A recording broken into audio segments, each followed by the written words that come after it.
doctora Esther Lieberman, que nos estará platicando de enfermedades lisosomales. Ella es médico especialista en genética humana y miembro del Departamento de Genética Humana del Instituto Nacional de Pediatría y miembro del Consejo Mexicano de Genética. Y bueno, por supuesto, una activa promotora, como todos nuestros ponentes, de la concientización, actualización sobre las enfermedades raras. Muchísimas gracias, doctora Esther, por su tiempo y adelante.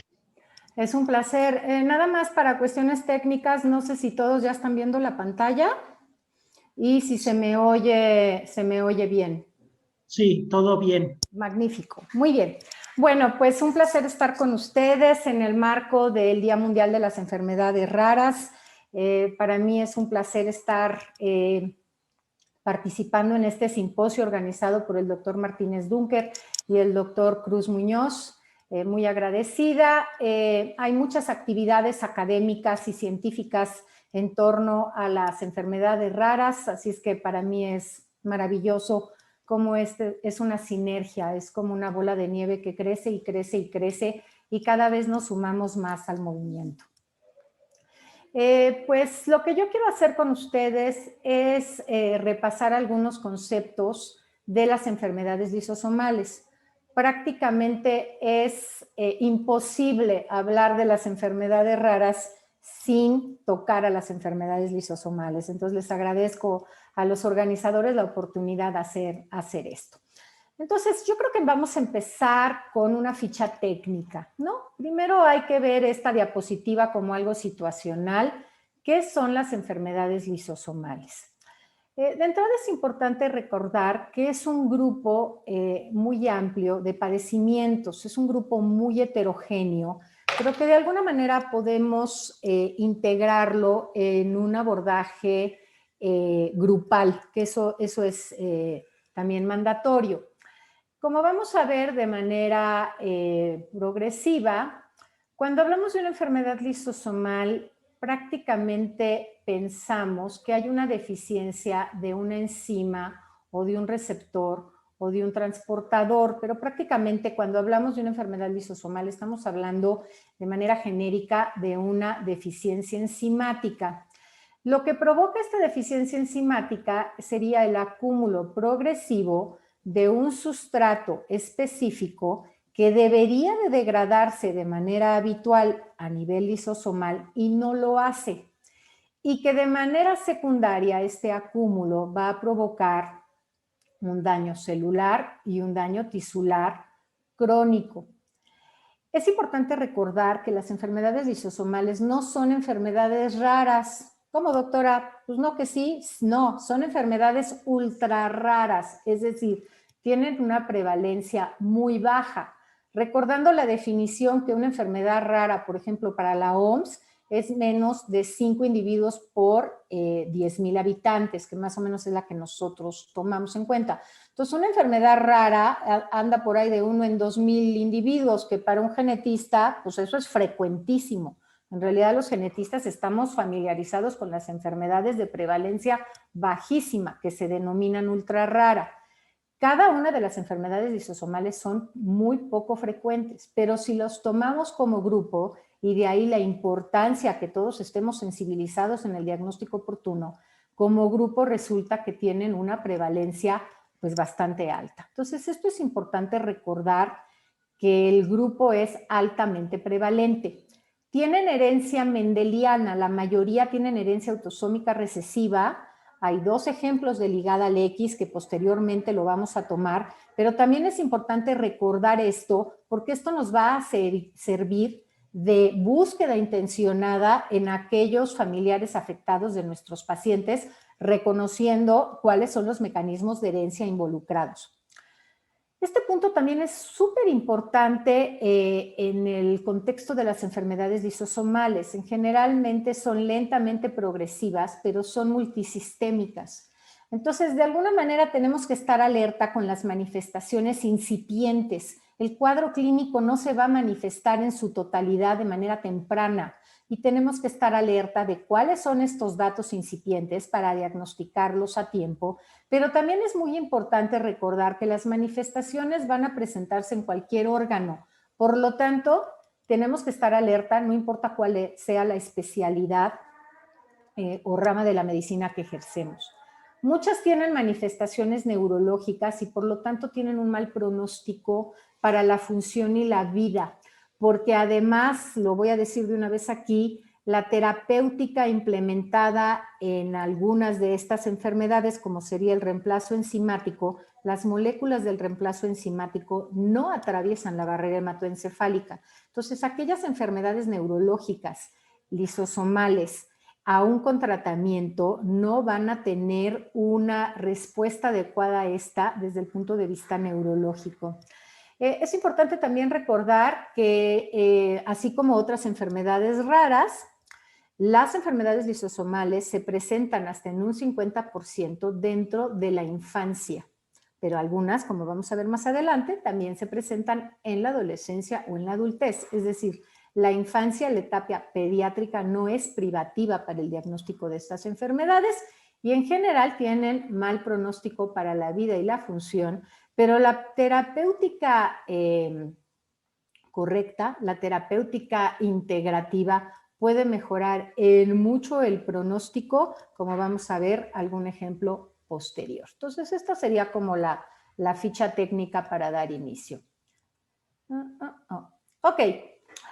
Cuando hablamos de enfermedades lisosomales, ¿ustedes en qué piensan? ¿No? ¿Cuál es la imagen puntual que ustedes reciben de manera inmediata? Pues probablemente este fenotipo característico, infiltrado, tosco, que nos daría una mucopolisacaridosis, como sería esta chiquita, con mucopolisacaridosis tipo 1. Pero si pensamos en aquellos padecimientos como tipo esfingolipidosis, pues quizás pensamos en Gaucher o en Niemann-Pick, en donde característicamente lo que vamos a diagnosticar o demostrar es precisamente esta visceromegalia masiva. En el caso de Gaucher, la esplenomegalia es prácticamente total,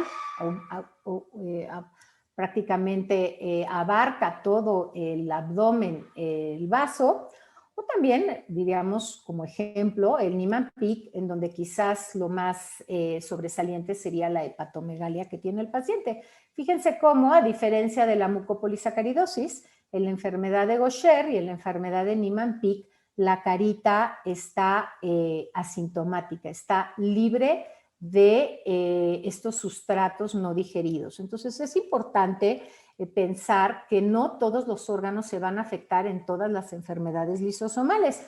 Y un ejemplo de esto sería precisamente la enfermedad de Pompe. La enfermedad de Pompe es un híbrido porque lo que se acumula en realidad es glucógeno. Y entonces se pueden clasificar también la enfermedad de Pompe como una glucogenosis tipo 2. Lo que pasa es que la enzima alfa-glucosidasa, que está precisamente relacionada con la degradación del glucógeno a nivel muscular, se encuentra en el lisosoma. Entonces, en algunos textos lo van a encontrar como parte de las enfermedades lisosomales a la enfermedad de Pompe o glucogenosis 2, y en algunos otros textos lo van a ver como glucogenosis, pero ténganlo presente. Ahora, la enfermedad de Pompe tiene manifestaciones sobre todo desde el punto de vista muscular, por lo tanto el fenotipo va a ser de manera temprana relacionado con un cuadro de gran hipotonía, cardiomegalia y cardiomiopatía hipertrófica, y de manera más tardía, pues quizás ustedes tendrían que establecer un diagnóstico diferencial con una distrofia, a lo mejor por la edad una distrofia de cinturas o una distrofia de Becker. Y por último, el otro grupo o el otro padecimiento lisosomal que hay que tomar en cuenta por precisamente las características tan particulares que tiene es la enfermedad de Fabry. ¿Por qué? Porque la enfermedad de Fabry se manifiesta sobre todo a nivel de la piel con angioqueratomas, a nivel renal con una insuficiencia renal progresiva, a nivel cardíaco y también a nivel ocular. Entonces, si bien tenemos que hablar de las enfermedades lisosomales como grupo, cada una de ellas tiene sus particularidades. Algo que es, yo diría, maravilloso y noble y generoso de las enfermedades lisosomales es que uno las puede abarcar y estudiar a los diferentes niveles que a uno le llame la atención. Es decir, lo podemos ver desde el punto de vista molecular, génico, genómico, proteómico, desde el punto de vista celular, desde el punto de vista enzimático y bioquímico, como sería la proteómica, pero también desde el punto de vista clínico, radiológico. La terapéutica de las enfermedades lisosomales aumenta de manera vertiginosa, precisamente, lo vamos a decir más adelante, pero precisamente una de las técnicas nobles a nivel molecular es el CRISPR-Cas9, por lo que se le va a dar el premio Nobel a las investigadoras que establecieron precisamente las bases terapéuticas del CRISPR-Cas9 y el conocimiento de esto. Pero un punto indivisible de las enfermedades lisosomales son los aspectos de salud pública y el tamizaje neonatal, que desgraciadamente no se ofrece a toda la población abierta. Esto es un punto que todavía tenemos que trabajar los que nos dedicamos a esto, y un derecho de los pacientes que se diagnostiquen de manera tan oportuna como sería en el tamiz neonatal. Cuando ustedes hablan de un lisosoma, de una enzima lisosomal, pues generalmente vamos a pensar que tenemos un sustrato a degradar, que va a ser degradado por una enzima, que son sustrato específicas, que estas enzimas van a ser generalmente hidrolasas, con un pH muy bajo, localizadas en un lisosoma que tiene un parámetro fisiológico normal, y que no va a haber un acúmulo progresivo en cuanto al sustrato, porque está digerido y desechado de manera habitual. Cuando hablamos de una enfermedad lisosomal, pues obviamente la enzima está deficiente, el sustrato se va acumulando, aumenta el tamaño del lisosoma, se va a deformar la arquitectura celular y tisular, y obviamente esto conlleva a un acúmulo anormal, progresivo, que va a ir causando diferentes patologías, tanto estructurales como funcionales. Esto es importante tomar en cuenta porque considerar las enfermedades por depósito lisosomal como solo el resultado de un acúmulo de sustrato no digerido, pues es algo realmente obsoleto y simplista. ¿Por qué? Porque además de este concepto que estamos viendo aquí, es decir, en condiciones normales un gen va a codificar a una enzima, que es una proteína, y esta proteína va a degradar un sustrato en un producto. ¿Qué es lo que sucede en un escenario de las enfermedades lisosomales, en un escenario patógeno? Pues va a haber una mutación en el gen que va a hacer que la enzima no funcione adecuadamente o haya ausencia de la misma, y entonces este sustrato se acumula y el producto, como es de degradación, no tiene mayor significado. La verdad es que esto es igual un concepto que pudiera ser algo obsoleto. Lo que se ha encontrado con el tiempo es que la patología lisosomal afecta de manera secundaria a muchas funciones celulares. Entonces tenemos que ver la alteración de las enfermedades lisosomales como algo muy dinámico y como algo netamente tóxico y patógeno a nivel celular. Evidentemente, mucho de lo que vemos a nivel clínico es el acúmulo de estos sustratos no digeridos, pero lo que muchas veces sucede es que este acúmulo va a provocar vías alternas de degradación, como sería la autofagia. Se van a acumular los autofagosomas, pero además lo que se ha visto interesante es que el acúmulo de estos sustratos provoca una alteración secundaria de la homeostasis del calcio, de la función mitocondrial y por lo tanto de la energía celular y de la adecuada función del retículo endoplásmico rugoso. Por lo tanto, también afecta el tráfico y la síntesis de otras proteínas que pudieran no estar relacionadas con la degradación lisosomal. Además, altera el tráfico y señalización de otras vías como sería mTOR, y además de la disfunción secundaria de la mitocondria que estábamos hablando, esta disfunción energética pues obviamente va a provocar el aumento del estrés oxidativo.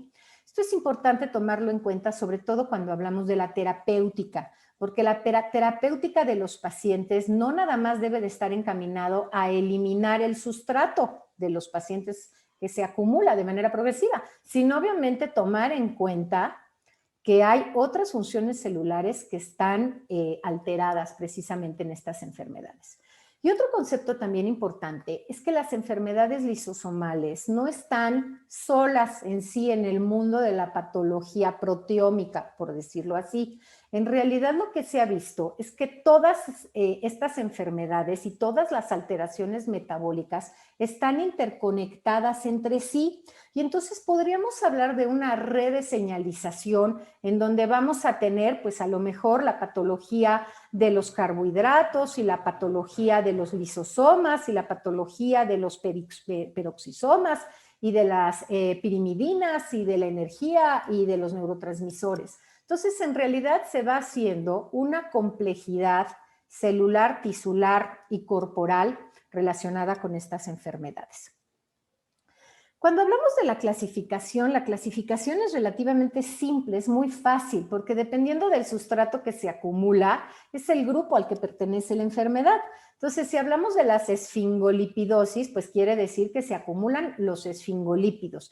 Siendo los representantes de esto, yo diría Gaucher, Fabry y Niemann-Pick, pero obviamente también pertenecen otras enfermedades como sería la gangliosidosis y la enfermedad de Krabbe. Las mucopolisacaridosis, fíjense, antes se llamaba que el acúmulo eran los mucopolisacáridos, pero en realidad son los glicosaminoglicanos.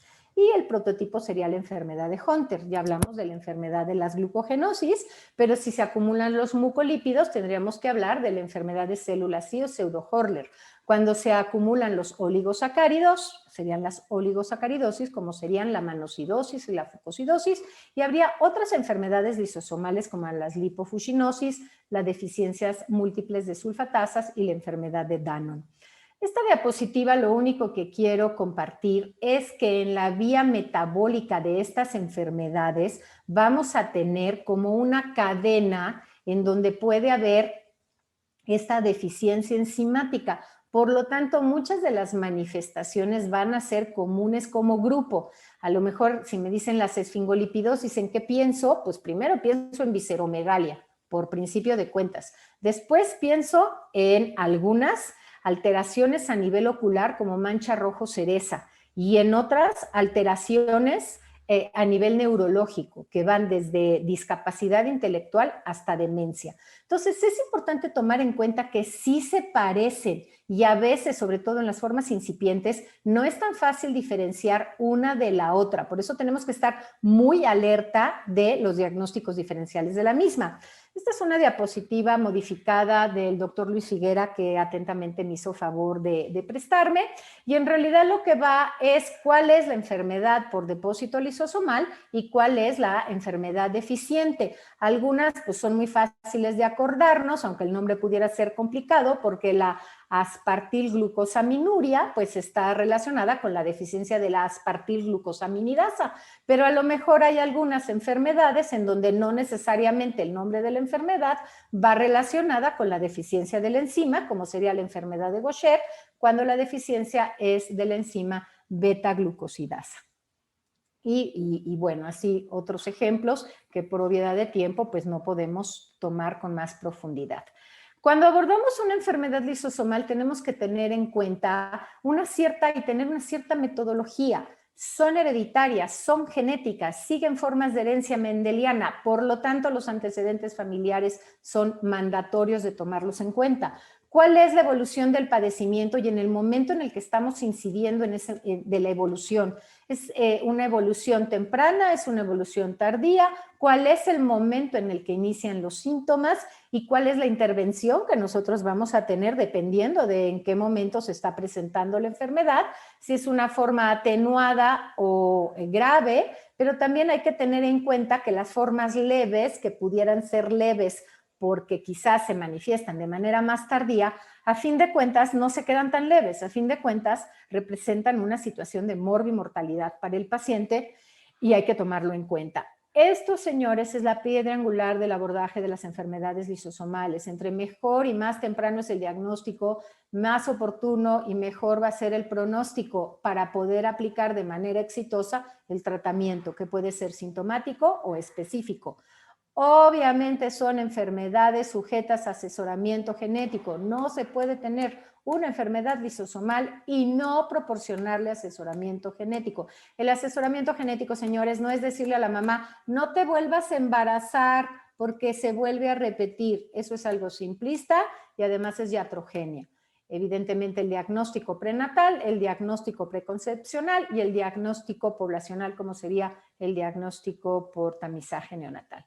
Entonces, esta sería una diapositiva situacional que me dice cuáles son los antecedentes que tenemos que buscar. El doctor Yamasaki ya nos hablaba de ejemplos de pacientes con endogamia o con sanguinidad o con isonimia o con recurrencia en la familia o individuos familiares individuos de la familia que fallecieron sin diagnóstico, algunos casos que pensaban que era esporádico y resulta que tenía recurrencia. Entonces hay que tomar en cuenta, tómense el tiempo de analizar los antecedentes familiares de los pacientes.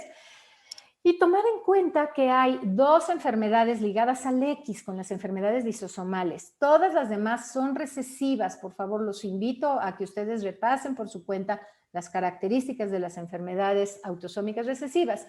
De las enfermedades ligadas al X tendríamos que hablar de 2, de la mucopolsacaridosis 2 o enfermedad de Hunter y de la enfermedad de Fabry. La enfermedad de Hunter tiene un comportamiento más parecido a la herencia recesiva ligada al X. La enfermedad de Fabry, en realidad, puede haber mujeres afectadas, más afectadas que los varones, puede haber hombres asintomáticos, o sea, no se ajusta la enfermedad de Fabry a las reglas estrictas de la herencia recesiva o dominante ligada al X. Entonces, también la genealogía es una herramienta importantísima en el abordaje de las enfermedades lisosomales, porque al momento de hacerla, ustedes pueden buscar de manera dirigida con base en quiénes son las heterocigotas portadoras o afectadas, pueden rastrear cuáles son las mujeres que pueden ser descendientes de estas mujeres heterocigotas con riesgo de estar transmitiendo la enfermedad, o bien cuáles son los individuos que estarían en riesgo del padecimiento. De manera puntual, decir que hay enfermedades relacionadas con órganos de choque, como sería el cerebro, el ojo, el corazón, el hígado, el hueso, la piel y el músculo, por mencionar algunas. Pero la realidad es que el panorama se ha vuelto mucho más complejo. Es decir, cada vez tenemos una relación entre los órganos y el genotipo que afectan para un abordaje más dirigido en cuanto a la búsqueda de las mutaciones relacionadas con las manifestaciones de estas enfermedades. Entonces, es importante tomar en cuenta que esto se está haciendo más profundo y más complejo. El sistema nervioso central y sus manifestaciones son uno de los parámetros complejos y que aumentan la morbimortalidad de los pacientes. Obviamente no todas las enfermedades lisosomales, como la enfermedad de Gaucher tipo 1, no tendrían manifestaciones neurológicas, pero como ustedes ven en la diapositiva, hay una población alta de pacientes con estas manifestaciones. Y podríamos hablar de alguna de ellas relacionadas con la discapacidad intelectual, alteraciones conductuales e hiperactividad, por ejemplo, precisamente en la mucopolisacaridosis tipo 2, trastornos del sueño, compresión medular y demencia. Cuando a mí me mandan una interconsulta que el paciente tiene pérdida de habilidades adquiridas, demencia, pienso en 3 principalmente: gangliosidosis, lipofuscinosis y mucopolisacaridosis tipo 3. ¿No? De manera muy dirigida. A veces la tipo 2 también demencia, pero lipofuscinosis, gangliosidosis y sanfilippo o mucopolisacaridosis 3 son primordialmente demenciales y hay que pensar en ellas cuando vemos un paciente así. La historia natural de una enfermedad lisosomal puede estar relacionada con la deficiencia de la actividad enzimática. ¿Qué tanta actividad enzimática hay? De tal manera que va a haber formas de presentación temprana en donde vamos a tener nula actividad enzimática o muy baja, y va a haber formas de presentación tardía en donde suponemos que va a haber un poco más de actividad enzimática residual. Esto no siempre es tan directamente proporcional, pero obviamente pues lo vemos dentro de un marco teórico. De tal manera, señores, que ustedes tienen que estar sensibilizados a que van a tener presentación de la enfermedad lisosomal a cualquier momento en la etapa de vida, desde un hidrox fetalis no inmune,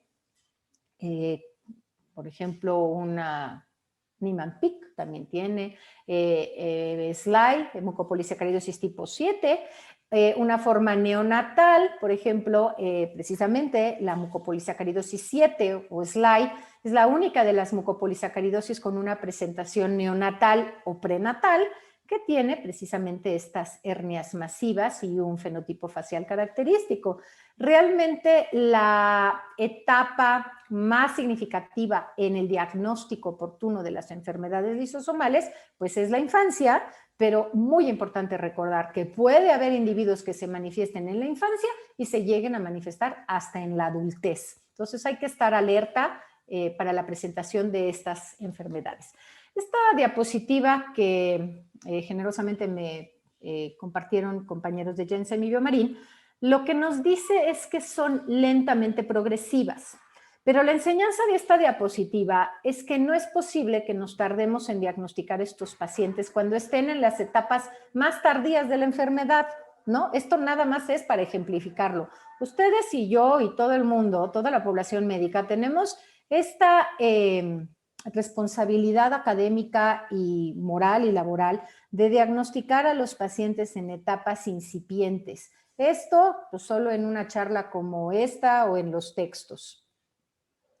Porque además también tenemos que tomar en cuenta que hay una variabilidad fenotípica en las enfermedades lisosomales. Además de esta forma de presentación lentamente progresiva, va a haber fenotipos muy diferentes dentro de cada una de estas enfermedades. Por ejemplo, sería el caso de la mucopolisacaridosis tipo 4, síndrome de Morquio, en donde algunos pacientes pues, van a tener el fenotipo quizás característico y otros van a tener un fenotipo atenuado y hasta una altura prácticamente normal, y que aún dentro de las formas tardías sigue habiendo un espectro clínico altamente variable. Esta es una diapositiva que a mí me gusta compartir, que es de mujeres con mucopolisacaridosis tipo 1, de una presentación tarda, que en realidad, pues si bien tienen un fenotipo muy específico, pues es un fenotipo atenuado en relación a las formas tempranas.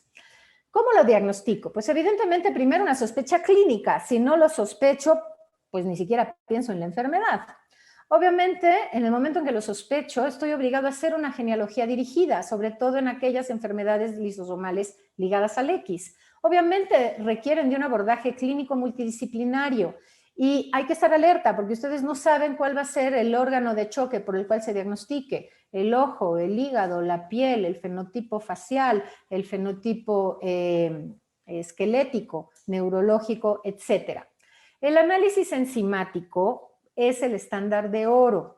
Si ustedes tienen duda en el abordaje clínico de qué esfingolipidosis puede tratarse o de qué mucopolisacaridosis puede tratarse, yo creo que es muy válido tratar de hacer un panel, porque irnos encima por encima, pues perdemos un tiempo valiosísimo de los pacientes, pero es importante saber que el análisis enzimático sigue siendo el estándar de oro. Solo las mucopolisacaridosis se pueden estudiar por tamiz metabólico y solo en algunas instituciones se sigue haciendo, como electroforesis de los glicosaminoglicanos. Prácticamente no es tan fácil hacer el tamiz metabólico. La imagenología es mandatoria en el abordaje de estos pacientes y obviamente, discúlpenme, en aquellas instituciones y en aquellas enfermedades en donde se puede establecer una terapéutica, se tiene que hacer la correlación con el genotipo. Es mandatorio hacer el estudio molecular de los pacientes. Ya no nos podemos quedar solo con la deficiencia enzimática estudiada. A ver, déjenme ver. Ok, vamos a hablar del tratamiento. Las enfermedades lisosomales llegaron a la palestra de las enfermedades raras desde hace mucho tiempo y gracias a la terapéutica del reemplazo enzimático, sobre todo con la enfermedad de Gaucher. Fue la primera enfermedad lisosomal que se trató de manera muy exitosa, muy exitosa. El tratamiento de Gaucher en el Gaucher tipo 1, realmente es espectacular. Y a veces lo que sucede es que queremos replicar este éxito de terapéutica en la enfermedad de Gaucher en las otras enfermedades y son enfermedades diferentes, aunque las tenemos agrupadas como una entidad, digamos, de abordaje como enfermedades lisosomales, son enfermedades intrínsecamente diferentes. Entonces eso hay que tomar en cuenta.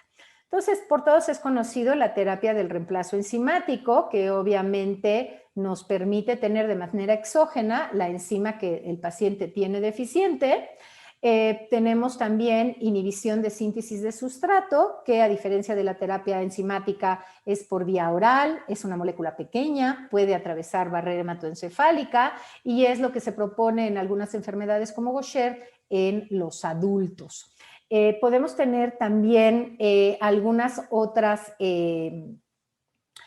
planteamientos terapéuticos, como sería tratar de mejorar la exocitosis lisosomal a través de vías alternas, como sería la autofagia, mejorar el plegamiento y la estabilidad de la enzima mutada a través de chaperonas, y por qué no pensar que en un futuro la terapia génica va a ser precisamente la que prevalezca sobre las demás terapéuticas. Entonces podemos hablar de diferentes formas de abordaje, de tratamiento de estas enfermedades. Algunas ya están plenamente reconocidas y aplicadas y otras pues todavía estamos en etapas de protocolo, pero los avances son vertiginosos en cuanto a este abordaje. Estas serían las enfermedades lisosomales que tienen la terapia ya de reemplazo enzimático. Se da en nuestro país, se da en todas las instituciones, todos los sistemas de salud del país. Afortunadamente esto es un logro y un éxito de todas las ONGs y todos los pacientes que han luchado porque cada vez haya más pacientes integrados a la terapéutica de estas enfermedades. Creo que queda claro, ya para terminar, 2 diapositivas más, que estamos en un punto en donde tenemos que estar sensibilizados en las manifestaciones tempranas. El éxito del abordaje de estas enfermedades está relacionado con que sepamos diagnosticarlas de manera incipiente. Ustedes escojan la manifestación que gusten del cuadro azul, no sé, la hernia, el fenotipo, la mancha mongólica extensa, opacidad corneal, el fenotipo facial, displasia acetabular, no importa, pero tenemos que estar familiarizados, no importa cuál escojan ustedes, pero la que sea tiene que ser validada para poder diagnosticar de manera temprana a estos pacientes. Temprana es antes de los 6 meses de edad. ¿Por qué? Porque la verdad, entre que estamos sensibilizados, tomamos estos cursos, ya sabemos cómo se presentan de manera temprana, hay terapéutica, algunos hasta se diagnosticaron poquitos a través del tamizaje neonatal. Lo que está sucediendo, señores, es que estamos modificando la historia natural de estas enfermedades y muchos de estos pacientes llegan a etapas reproductivas, se quieren embarazar, quieren tener familia y vidas plenas y realizadas. Y entonces este es un área nueva, totalmente nueva, hay poca bibliografía al respecto que les estoy compartiendo, pero la verdad es que sí se están embarazando estos individuos, sí se están reproduciendo, no importa cuál de estas enfermedades lisosomales sean, y hay que tomar en cuenta estos puntos. La parte preventiva es medular, ya había yo hablado que el tamizaje neonatal no se hace de la manera tan amplia como quisiéramos en los diferentes sectores de sanidad del país, y obviamente el asesoramiento genético es parte de la prevención de estas enfermedades. No se trata de decirles que no se embaracen, se trata de darles toda la información oportuna para que nuestros pacientes y sus familias tomen las decisiones que ellos consideren pertinentes. Con esto me despido. ¿Cuáles son los retos? ¿Con qué tarea me gustaría dejarlos para llevarse a casa? Pues obviamente queda claro que tenemos que ofrecerles a los pacientes con estas enfermedades la mejor calidad en la atención médica, brindarles diagnósticos tempranos, porque esto va a representar que demos terapéuticas exitosas oportunas, mejorar de manera global la calidad de vida de los pacientes, apoyarlos en el desarrollo personal, laboral y familiar. Obviamente, discutir los aspectos reproductivos de aquellos pacientes que tengan una presentación en la adultez. Mandatorio presionar para que nuestras autoridades gubernamentales y federales puedan incluir en el tamizaje neonatal a las enfermedades lisosomales.